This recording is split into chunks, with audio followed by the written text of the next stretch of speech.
teman-teman dimanapun kalian berada, semoga kalian selalu dalam lindungan Allah Subhanahu wa Ta'ala.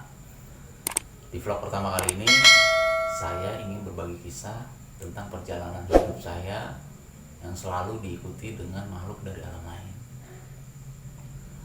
Awal kisah waktu itu saya masih kelas 1 SD, tepatnya umur saya itu sekitar 7 tahun. Saya tinggal di daerah Jakarta Selatan, tepatnya di daerah Jagakarsa. Nah, waktu saya baru-baru kelas 1 SD tuh kebetulan rumah saya sama jarak sekolah itu nggak terlalu jauh ya, sekitar 500 meter lah. Cuman dulu ruang lingkup tetangga itu memang masih jarang, karena masih jarang rumah. Kanan kiri rumah saya itu masih kebun. Nah, jadi setiap saya berangkat sekolah itu saya selalu diantarin sama orang tua saya, karena orang tua saya dua-duanya kerja. Saya punya saudara 3, kakak-kakak saya. Kebetulan ketika umur saya 7 tahun saya belum punya adik. Awal kisah, waktu itu saya baru masuk kelas 1 SD. Karena rumah saya deket, jadi saya pulang sekolah itu nggak pernah dijemput, walaupun saya punya pengasuh, karena saya diajarin mandiri dari kecil.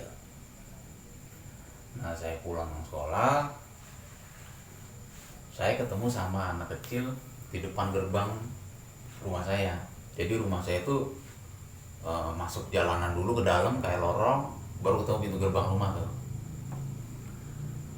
Saya emang nggak punya teman dan nggak boleh main juga sama orang tua saya, karena nggak tau lah. Pokoknya saya pulang sekolah langsung pulang aja. Jadi ketika saya pulang sekolah, ada seorang anak kecil yang nunggu di depan pintu gerbang rumah saya. Jadi kan saya setiap masuk mau masuk rumah tuh saya selalu mencet bel tuh, jadi si mbak tuh nanti keluar kan, bukain pintu gerbang buat saya. Nah, begitu saya ketemu anak kecil, saya ajak masuk lah, karena saya seneng kan, saya kan nggak punya temen, dan pulang sekolah juga langsung pulang gitu loh, nggak terlalu berani saya untuk bermain di luar rumah tuh, nggak terlalu berani. Saya ajak main ke dalam, saya ajak main. Saya nggak tahu itu dia anak mana, rumahnya di mana, tadinya saya nggak tahu apakah itu manusia, apakah itu jin ataupun bangsa setan, saya nggak tahu. Yang jelas namanya saya kurang main dan nggak terlalu berani untuk main keluar rumah, main di luar rumah. Saya jadi senang aja gitu, saya ajak main ke rumah saya ajak tuh. Ketika mbak tuh bukain gerbang, saya ajak masuk. Ya emang saya nggak naruh curiga, saya juga nggak ngomong, karena menurut saya si mbak itu kan ngelihat gitu loh, itu teman saya. Oke, saya masuk, saya mau ajak masuk ke rumah. Yang anehnya anak kecil itu nggak berani, nggak mau masuk gitu loh. Dia maunya nunggu di teras rumah saja, karena teras di halaman rumah saya tuh, di tengah-tengah halaman rumah saya tuh ada pohon rambutan. Dulu zaman dulu tuh pohon rambutan tinggi, pohon rambutan di tengah-tengah halaman rumah saya. Nah, udah gitu dia nunggu situ. Oke, kamu nunggu sini ya, jangan kemana-mana, aku ganti baju dulu. Soalnya kalau aku nggak ganti baju, nanti aku dibilangin sama ibu aku, bisa marah. Akhirnya saya masuk, kamu jangan kemana-mana, aku tunggu sini. Dia bilang, iya, aku tunggu sini. Saya masuk, ganti baju, saya ngeluarin sepeda dari garasi, karena dulu saya tuh biasanya kalau pulang sekolah emang ganti baju, main sepeda tuh, muter-muterin pohon rambutan aja lah. Pohon rambutan tuh saya puter-puterin aja. Momennya tuh pas kalau saya pulang sekolah tuh emang di rumah tuh cuma ada saya sama 2 orang pekerja di rumah saya, 1 pengasuh, 1 pekerja rumah biasa. Nah, udah itu saya main dah tuh, main apa aja dah sama dia, dari main tanah, main masak-masakan, terus main gemblok-gemblokan segala macem. Sekilas saya tuh nggak naruh rasa curiga sama anak ini, karena menurut saya itu pantaran dan nggak ada yang aneh juga di mukanya, nggak ada yang aneh. Cuman setiap hari dia tuh selalu berpakaian yang sama, pakai kaos kutang putih sama celana putih pendek aja gitu. Celana putihnya agak robek-robek gitu. Setiap saya ketemu pasti dia pakai pakaian sama. Nah, setiap jam 12 siang, setiap azan, dia tuh izin pulang. Karena tuh saya tuh waktu itu pulang sekolah kan masuk jam 7, pulang jam 10 lah, setengah 10 gitu. Setiap azan dia tuh izin pulang.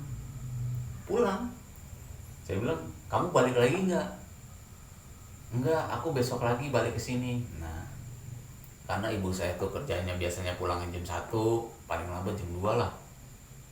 Ibu saya pasti pulang, kalau habis azan zuhur tuh ibu saya pasti pulang. Nah udah tuh, setiap jam 12 siang dia tuh selalu pulang, minta izin pamit pulang. Oke. Keesokan harinya begitu lagi. Jadi si anak ini selalu nemenin hari-hari saya lah. Ketika saya kelas 1 SD tuh nggak tahu berapa lamanya, seingat saya setiap hari lah. Nggak tahu saya itu sampai 3 apa 6 bulan saya nggak tahu, pokoknya hampir setiap hari. Karena saya juga waktu itu masih kecil jadi nggak terlalu ingat banget gitu. Nah suatu ketika saya tuh main sama dia waktu itu kalau nggak salah hari Kamis deh kalau nggak salah, apa hari Jumat gitu, pokoknya hari Kamis deh. Saya main, nah tumben dia nggak pulang siang, dia itu pulang sampai sore. Jadi seakan-akan dia tuh tahu bahwa orang tua saya, keluarga saya ini bakal pulang sore gitu loh, nggak tahu. Nah pas saya dipanggil sama pengasuh saya sekitar kurang lebih hampir asar lah ya, jam 3 saya dipanggil sama pengasuh saya untuk makan, untuk mandi. Biasanya makan mandi ya emang udah disiapin gitu kan di meja makan. Saya ambil makan, saya bawa keluar tuh, saya bawa ke teras kan. Saya bawa ke teras, saya bawa pulang, saya bawa ke teras. Saya makan bareng tuh sama dia hari itu. Saya nggak tahu itu bakal jadi hari terakhir saya ketemu sama dia, saya juga nggak tahu. Karena saya semenjak dia main itu dia nggak pernah nyelakain saya gitu. Dia nggak pernah usil, nggak pernah nyelakain saya, selalu ngelindungin saya. Kalau saya jatuh itu kalau saya jatuh dari sepeda tuh dia selalu nolongin saya. Pokoknya sangat berkesan lah, persahabatan saya tuh sangat berkesan kali sama dia. Nah, dia itu baik lah kayak itu, nggak pernah macem-macem. Jadi ketika hari terakhir itu saya ketemu sekitar jam 2, saya makan bareng sama dia, disuruh mandi sama pengasuh saya karena itu mungkin udah sore juga. Emang biasanya juga saya kan mandi sore terus tidur. Biasanya kalau ada ibu saya yang saya dimandiin sama ibu saya terus tidur. Nah saya mandi berdua sama dia. Kalau zaman dulu tuh kan kamar mandi itu kan pintunya tuh terbuat dari plastik ya. Emang ada sedikit bolongan lah waktu itu di pintu kamar mandi di rumah saya. Saya nggak tahu ketika saya mandi itu ibu saya itu ternyata udah pulang. Itu saya nggak tahu, ibu saya tuh udah pulang. Nah ketika ibu saya pulang itu ternyata ibu saya itu ngintip saya. Karena tuh saya di kamar mandi tuh main, ya anak kecil lah ya, main sampo, main busa sampo, teriak-teriak sambil bawa mainan gitu, sambil main. Dulu tuh zamannya tembak-tembakan air tuh kan, sambil bawa mainan gitu. Itu saya rame emang di kamar mandi, rame banget main sama dia. Dan saya nggak nyangka itu jadi hari terakhir saya ketemu sama dia. Ya agak sedih juga karena dia baik gitu kan. Agak kangen juga itu saya ketika saya dewasa tuh. Jadi ibu saya ngintip. Nah ketika ibu saya ngintip itu, pintu kamar mandi itu langsung didobrak sama ibu saya. Didobrak, ibu saya langsung meluk saya, langsung nangis, langsung saya diambil, ibu saya ngambil anduk, langsung diandukin, saya langsung dibawa ke kamar. Sambil saya dibawa ke kamar itu, ibu saya sambil baca-baca doa, saya nggak lupa doa apa gitu, sambil baca-baca doa sambil melukin saya, sambil bawa, terus bawa ke kamar. Saya bingung kan, saya setengah mati. Akhirnya pas saya di kamar tuh saya nanya sama ibu saya, mama kenapa nangis? Kirain saya ibu saya ini berantem sama bapak saya gitu loh, maka kangen terus pulang terus nyari saya terus meluk gitu, kirain saya tuh begitu mindset saya. Nah udah gitu ibu saya sambil baca-baca doa, saya sambil dilapin, saya dipakein baju, dipakein bedak sama ibu saya. Terus saya ditanya, Ivan main sama siapa? Ivan main sama teman Ivan mah, yang setiap hari nemenin Ivan. Teman Ivan yang mana? Ya teman Ivan mah. Bingung kan? Bingung saya ditanyanya, kayak ibu, ngeliat ibu saya nangis, saya udah bingung gitu loh. Ditanya begitu saya makin bingung. Ya teman Ivan mah, Ivan tuh nggak main sama siapa-siapa. Ivan tuh tadi mandi sendiri, nggak ada siapa-siapa di kamar mandi. Di situ saya bingung, nggak tahu saya mau ngomong apa.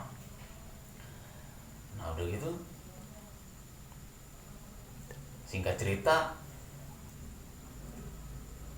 bapak saya pulang, terus saya nggak tahu dikasih air, dibacain doa, nggak tahu air dari mana, dibacain doa sama bapak saya, mungkin sama orang kepercayaan bapak saya lah. Saya dikasih air, karena saya habis setelah itu meriang tuh, panas lah, badan saya panas itu, sakit selama 7 hari gitu, masih kepikiran itu siapa gitu loh, nggak ngerti saya juga waktu itu. Tapi semenjak dewasa sih saya nelaah, saya nanya ke ibu saya, akhirnya saya dapat titik temu. Ketika saya udah dikasih air, saya lupa, biasa lagi gitu. Jadi saya tuh nggak mikirin dia lagi gitu, nggak mikirin teman saya itu. Tadi saya sempat kepikiran, saya nggak ketemu, saya nggak bisa ketemu lagi. Ya pokoknya bingung lah, namanya masih anak kecil kan, apalagi saya masih polos banget itu. Ketika kita punya, ya mungkin teman-teman ketika punya sahabat waktu kecil, kehilangan sahabat gitu, dan nggak bisa ketemu lagi, gimana gitu rasanya. Seakan-akan kita tuh kayak nggak boleh main sama dia, sama orang tua kita tuh, gimana rasanya kan, sedih lah. Udah ketika saya dikasih air sama salah satu kerabat dari bapak saya, mungkin saya sembuh, udah saya nggak mikirin lagi. Tapi saya terkadang masih ingat, tapi biasa aja gitu lah. Ya mungkin cuman baru itu teman-teman, part pertama yang bisa saya ceritain. Untuk part keduanya tuh ada lagi, mungkin nanti teman-teman bisa lihat. Ini kisah nyata yang nggak saya buat-buat, real, dan sampai saat ini pun saya masih merasakan dan saya masih bisa melihat apa yang orang lain belum tentu bisa lihat dengan mata telanjang maupun di dalam mimpi.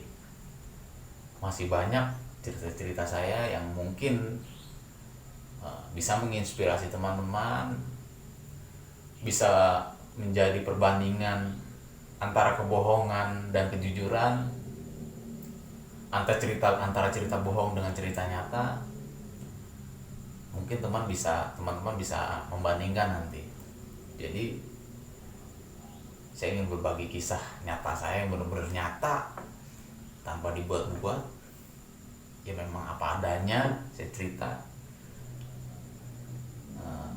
Mungkin nanti part 2 nya akan diceritakan lagi ya, untuk ya mungkin part 2 nanti akan lebih menarik atau gimana, itu tergantung tanggapan dari teman-teman. Oke, sampai sini dulu teman-teman. Wassalamualaikum warahmatullahi wabarakatuh.